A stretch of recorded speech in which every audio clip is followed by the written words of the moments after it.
Wales taxpayers through this government. The question is, this bill be now read a second time. I call the member for Rockdale.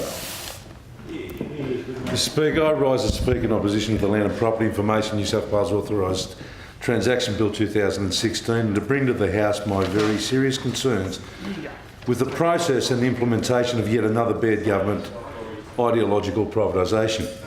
Mr Speaker, it is becoming abundantly clear to the people of New South Wales that the bad government are not fit custodians of our state's assets. This is not a government driven by a desire to achieve value for money, but simply one with an ideological drive to asset strip New South Wales at the expense of future generations. It is short-sighted in the extreme to sell off one of the most robust land titles regimes in the world when our economy and our state budget are so dependent on the success of the property market. Mr Speaker, the Treasurer has brought a bill before this House which asks us to sign off on a sale that doesn't even provide a price or a value, let alone the reasoning behind the sale. The government claim they are acting on the recommendations of a scoping study in seeking to proceed with this transaction, and yet the Treasurer has not seen fit to release this supposed study to the public.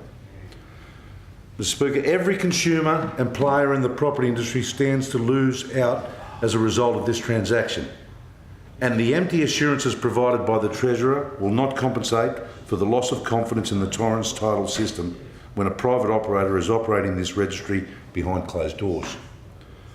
Increased costs and a loss of surety will undoubtedly follow, and any possible benefit is likely to be drastically outweighed by the need for self-insurance against defects of title coming about as a result of a poorer standard of service.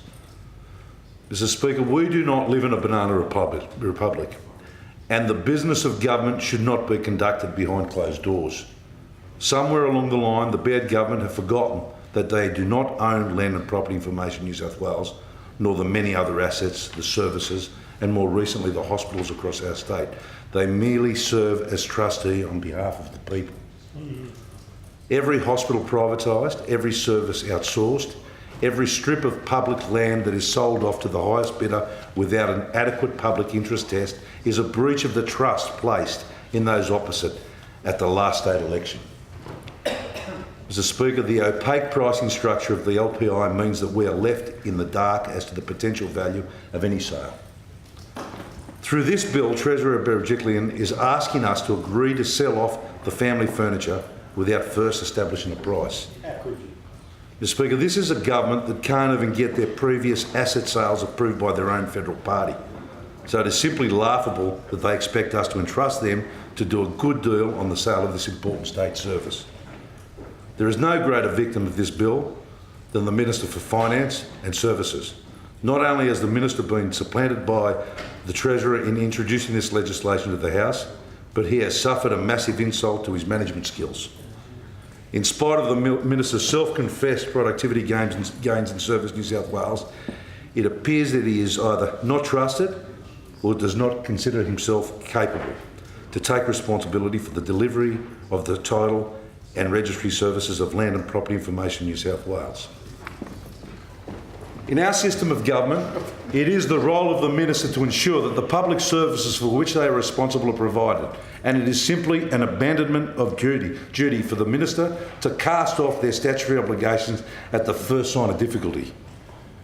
Mr Speaker, it is astoundingly arrogant that this government sees fit to sell out future generations of New South Wales taxpayers in exchange for a quick sugar hit they need to prop up their softening budget position. Unfortunately for those opposite, the people of New South Wales are beginning to wake up to their tricky accounting and short-term planning. As the members of the government benches whose seats overlap with councils that had elections this month can attest to. Mr Speaker, government members across Sutherland in the seats of Heathcote and Miranda should be wondering whether their margins would hold up against the 20% plus swings we saw across their electorates.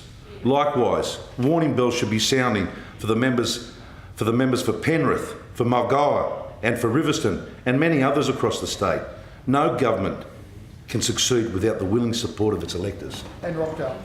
And it is becoming abundantly clear, don't worry about Rockdale, mate, it's becoming abundantly clear that the Baird Grant government has either stopped listening to the people or just doesn't care what they think.